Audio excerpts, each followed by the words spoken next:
നേരത്തെ ചെയ്യാത്ത സ്ത്രീകളും ഇപ്പോഴത്തെ യാത്രയ്ക്ക് വരുവാണ്. വെറുതെ കയറി വരുവാ. ഞങ്ങൾക്ക് ഡെയിലി 10-15 രൂപ വിറ്റോണ്ടിരുന്ന വണ്ടി ഇപ്പൊ 11 രൂപ 12 രൂപ കഷ്ടി വിൽക്കുന്നു. യാത്രക്കാരില്ല, ഒരുപാട് കടകളിൽ കച്ചവടം കുറയും, ഒരുപാട് പേർക്ക് ബുദ്ധിമുട്ടാണ്. കൊല്ലത്തെ പ്രൈവറ്റ് ബസ് സ്റ്റാൻഡിലാണ് ഞാനിപ്പോൾ ഉള്ളത്. ശരിക്കും കുറെ സമയമായിട്ട് ഈ ബസ്സുകളൊക്കെ തന്നെ ഇവിടുന്ന് യാതൊരു അനക്കവും ഇല്ലാതെ കിടക്കുകയാണ്. കാരണം യാത്രക്കാരെത്തണ്ടേ.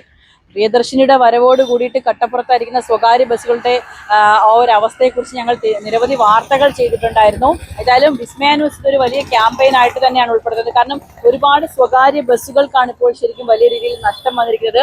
ഈ പ്രിയദർശിനി കൊണ്ട് എന്തെങ്കിലും ലാഭമുണ്ടോ എന്ന് ചോദിക്കുമ്പോൾ അതിലെ പുരുഷ യാത്രക്കാരുടെ അഭിപ്രായം നമുക്ക് കേൾക്കാം. ചേട്ടാ, എവിടോട്ടാ പോണ്ടേ? എനിക്ക് കൊല്ലത്തുനിന്ന് കുട്ടത്തോട്ട് പോകാനാണ്.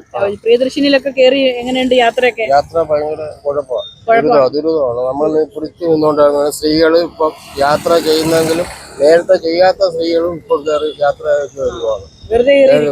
വെറുതെ കയറി വരുവാ. ഞങ്ങൾ നിന്നാ പോകുന്നത്. ചേട്ടാ സ്ഥിരമായിട്ട് യാത്ര ചെയ്യുന്നതാണ്? ഞാൻ സ്ഥിരമായിട്ട് യാത്ര ചെയ്യുന്നത്. ഞാൻ ഈ സാധനം കൊണ്ടൊക്കെ പോവുകയൊക്കെ ചെയ്യുന്നത്. നിന്നാണ് പലപ്പോഴും പോകുന്നത്. അപ്പൊ മുമ്പൊന്നും കണ്ട് പരിചയമില്ലാത്ത ആളുകളും കൂടി ഈ റൂട്ടിലൂടെയൊക്കെ പോവുകയാണെന്നാണ് പറയുന്നത് അല്ലേ? നേരത്തെ ഇത്രയും ആളില്ല, KSRTC ഇത്രയും ഇല്ല. പ്രൈവറ്റിലാണ്. പ്രൈവറ്റുകാർക്ക് കാര്യവും കഷ്ടതയിലാണ്. ഇനി അവരുടെ കാര്യവും പാടാം.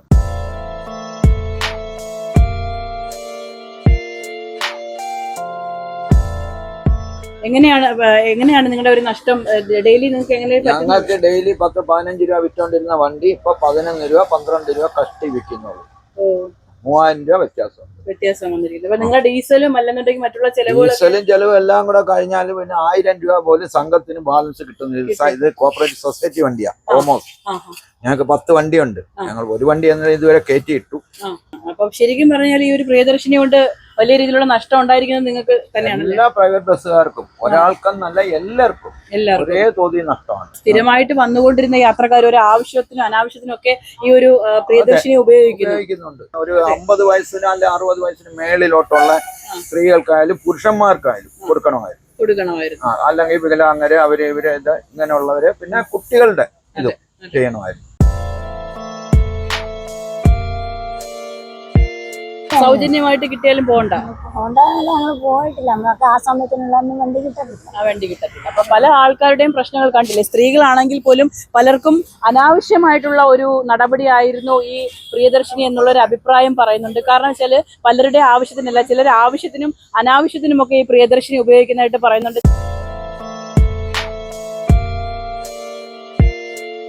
അപ്പൊ ഈ നിലവിൽ ഇവിടുത്തെ പ്രിയദർശിനി കൊണ്ട് ഉണ്ടായ കാര്യങ്ങളെ കുറിച്ച് ചോദിച്ചാൽ എന്താ ഒരു വികസനത്തിന്റെ ഭാഗമാണോ ഇത്? അതിന്റെ ആവശ്യമൊന്നും കേരളത്തിലെ ജനങ്ങളുടെ ആവശ്യമെന്ന് തോന്നുന്നില്ല. ഫ്രീ കൊടുത്തുകൊണ്ട് യാതൊരു ഗുണമുണ്ട് എല്ലാവർക്കും അതിനേക്കായും പുരോഗതിയും കാര്യമൊക്കെ. ഇനി അതിന്റെ ആവശ്യമില്ല. ശരിക്കും പറഞ്ഞാൽ ചെറിയൊരു പൈസക്ക് വേണ്ടിയിട്ട് ഇതല്ലേ വലിയ രീതിയിൽ പ്രൈവറ്റ് ബസ്സുകാരെ തെളിക്കാൻ വേണ്ടി ചെയ്യുന്ന ഒരു പരിപാടിയായിട്ട് എനിക്ക് തോന്നുന്നു. പരിപാടി തന്നെയാണ് അല്ലേ ചേട്ടാ? എന്താ പറയുന്നത്? ഇത് ഒരുപാട് ജീവനക്കാർക്ക് പട്ടിണിയും, ഒരുപാട് ജോലിക്കാരെ ജോലി പോകും, ഒരുപാട് ബസ് നിരത്തിയിട്ടിരിക്കുന്നത് മാത്രം കണ്ടില്ലേ നിങ്ങൾ. യാത്രക്കാരില്ല, ഒരുപാട് കടകളിൽ കച്ചവടം കുറയും, ഒരുപാട് പേർക്ക് ബുദ്ധിമുട്ടാണ്. ഇതൊക്കെ നിർത്തലാക്കണം. ചെറിയ ലാഭത്തിന് വേണ്ടി ജനങ്ങളെ ആക്കുന്നതിനെങ്കിൽ വേറെ എന്തൊക്കെ നല്ല കാര്യങ്ങളുണ്ട്. ഇതൊക്കെ ഒരുപാട് വേറെ വൈറ്റിപ്പഴപ്പാണ്. അതെല്ലാം പട്ടിണിയില്ല. അവരൊക്കെ 500-600 രൂപ ജോലി ചെയ്ത് കിട്ടുന്നവര് അതൊന്നും ഇല്ല. അവരൊക്കെ ഇനി എന്താ പണിക്കൂ? സ്വകാര്യ ബസ്സുകളൊക്കെ തന്നെ വലിയ രീതിയിൽ പ്രതിസന്ധി നേരിടുന്നു. അതോടൊപ്പം തന്നെ ഈ പ്രിയദർശിനി കൊണ്ട് എന്തെങ്കിലും തരത്തിലുള്ള ഗുണമുണ്ടോ എന്ന് വെച്ചാൽ അത് വിദ്യാർത്ഥികൾക്കും അല്ലെങ്കിൽ ഒരു 50 വയസ്സിന് മുകളിൽ പ്രായമുള്ളവർക്കൊക്കെയാണ് അതുകൊണ്ടൊരു പ്രയോജനം ഉണ്ടാകേണ്ടതെന്ന് പറയുന്നു. എങ്ങനെയുണ്ട് നമ്മുടെ പ്രിയദർശിനിയെ കുറിച്ച് എന്താ അഭിപ്രായം? പ്രിയദർശിനി ബൈറൂട്ടിലൊന്നും ഇല്ലല്ലോ. ഇവിടുന്ന് ഒട്ടാരക്കരയ്ക്കുള്ള വണ്ടിയല്ലേ ഉള്ളു. ഞങ്ങൾക്കൊന്നും അതുകൊണ്ടൊരു പ്രയോജനമൊന്നുമില്ല. ബൈറൂട്ടിലെങ്ങും ഇല്ല. പിന്നെ ഇതുപോലെ സ്ഥിരമായിട്ടുള്ള റൂട്ടിലുണ്ട്. സൗജന്യ യാത്ര കൊടുത്തുകൊണ്ട് എന്തെങ്കിലും ഒരു ഗുണമുണ്ടോ? കൊടുത്തുകൊണ്ട് സ്ഥിരമായിട്ട് പോകുന്ന റൂട്ടിൽ മുമ്പൊക്കെ സ്വകാര്യ ബസ് സ്റ്റാൻഡുകളിൽ ഒരുപാട് ആളുകൾ ഉണ്ടായിരുന്നു. ഇപ്പോൾ ഈ ആളില്ലാത്തത് കൊണ്ട് തന്നെ ഇവിടുത്തെ കടകളടക്കം അടച്ചിട്ടിരിക്കുന്ന ഒരു സാഹചര്യം. പ്രൈവറ്റ് ബസ് സ്റ്റാൻഡിൽ സമയങ്ങൾ കഴിഞ്ഞിട്ട് പോലും അല്ലെങ്കിൽ അവരുടെ സമയം എടുക്കേണ്ട സമയത്ത് പോലും ഈ വണ്ടിയിലേക്ക് ആളുകൾ കയറത്തില്ല. കഷ്ടിച്ച് 3-4 പേരെ മാത്രം കൊണ്ടാണ് അവർ സമയത്ത് ഇവിടെ നിന്ന് വണ്ടി എടുക്കുന്നത്. ഏതായാലും വിസ്മയ ന്യൂസ് ഇതുമായി ബന്ധപ്പെട്ട് വലിയൊരു ക്യാമ്പയിൻ തന്നെ സംഘടിപ്പിച്ചിരുന്നു. കാരണം സ്വകാര്യ ബസ് മേഖലയെ വലിയ രീതിയിൽ വയറ്റത്തടിക്കുന്ന ഒരു വലിയ നടപടി തന്നെയാണ് ഈ പ്രിയദർശിനി കൊണ്ടുണ്ടായിരിക്കുന്നത്.